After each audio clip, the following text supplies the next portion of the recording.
When I was studying communications at Youngstown State University, one of the things that stuck out the most to me in that program and something that was applicable, and I applied it immediately to communicating with friends and family, was this idea that there isn't just one form of listening.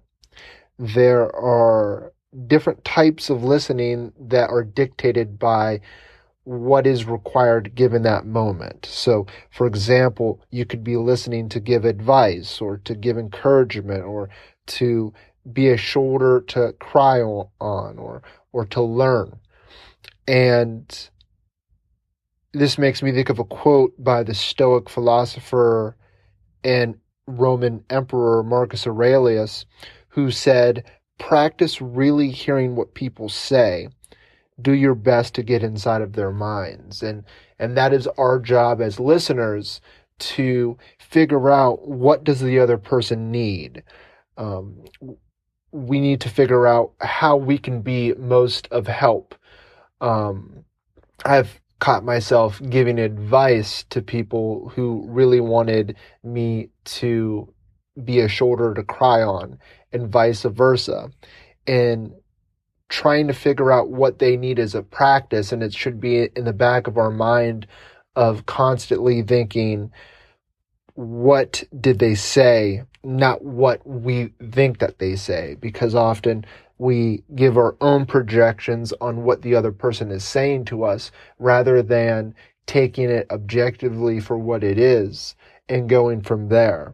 And that objectivity, from what they're saying, is going to give you hints on how to listen and what type of listening would be the most useful.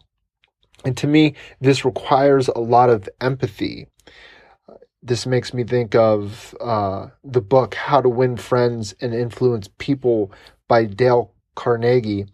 And he talks about Henry Ford. He did a lot of research on Henry Ford and how he built his business.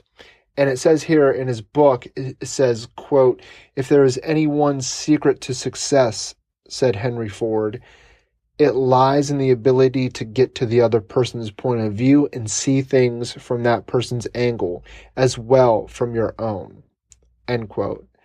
And to me, that practice of empathy, it begs the question of, how did this person get to their point of view? And what would need to happen for me to arrive at that same place? Because it's been said that if you were that person, you would agree. Meaning, if you had lived that exact life as that person has lived, of course you would think the same way that they're thinking. And to me, even when you disagree with someone, you can't possibly know everything. So you can use that other person's experience as an opportunity to learn and kind of go through the thought process of what got them there in the first place. And to me, that is much more, that is a much more useful way to approach when you disagree with someone and you're trying to listen to them. Because to me, arguing is unhelpful. Thoughtful disagreements, on the other hand, are helpful. And communication, it's a team sport. It's really a dance. There's a sender, there's a receiver, and when those two roles aren't operating correctly, there's things are missed in translation. And to me, that gap is where arguments come from. And going back to Dale Carnegie, he had wrote, quote, "If you argue and rankle and contradict, you may achieve a victory sometimes, but it will be an empty victory because you will never get your opponent's goodwill." And to me, that means, end quote, that means that the ability to continue the conversation is much more long-term and useful than winning any single argument. This makes me think of Dr. Jordan B. Peterson, when he talks about having arguments inside of a marriage. And if you're arguing with your spouse and you find yourself not working together as a team, it ends up as a lose-lose situation, because let's say best case scenario, you win more arguments than you lose. Well, then when you look at it, you find yourself being married to a loser. And who's winning if that's the case? Bringing it back into listening to the other person and using the ability to understand their experience and leverage empathy gives you that opportunity to learn even when you're wrong. Dale Carnegie said that, quote, "When we're wrong, we may admit it to ourselves, and if we are handled gently and tactfully, we may admit to others and even take pride in our frankness and broad-mindedness, but not if someone else is trying to ram the unpalatable fact down our esophagus," end quote. So here it's the golden rule. How would you like to be treated? That's how we have to treat others when we are in a thoughtful disagreement. We're not seeing things the way that they are, and we're not listening to them appropriately. We have that ability to, with care, express our point of view and express how we arrived to that point, and give them the dignity that they can do the same when it comes to pursuing the truth.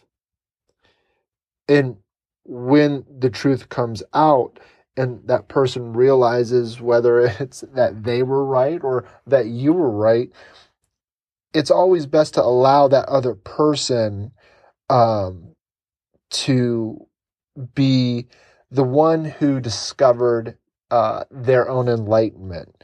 Dale Carnegie talks about, quote, "to let the other person feel that the idea is his or hers," end quote, is the ability to give them a victory and gives you the chance to celebrate along them as well. Because as a wise friend once told me, you can't persuade people, you can only influence them. And people only do what they want to do.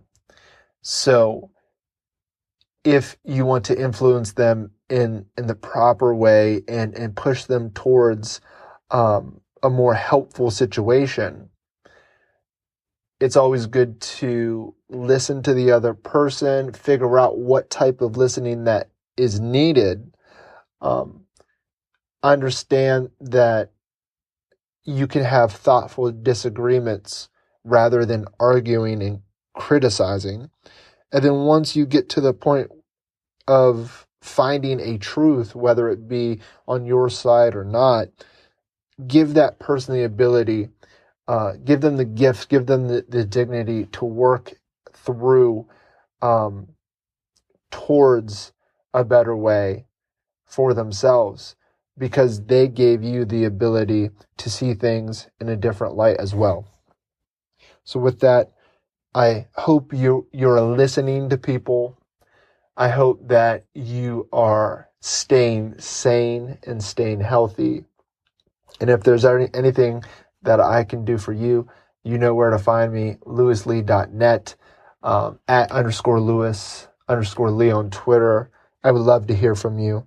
I would love to see how you're doing, and I would love to listen. Thanks and much love.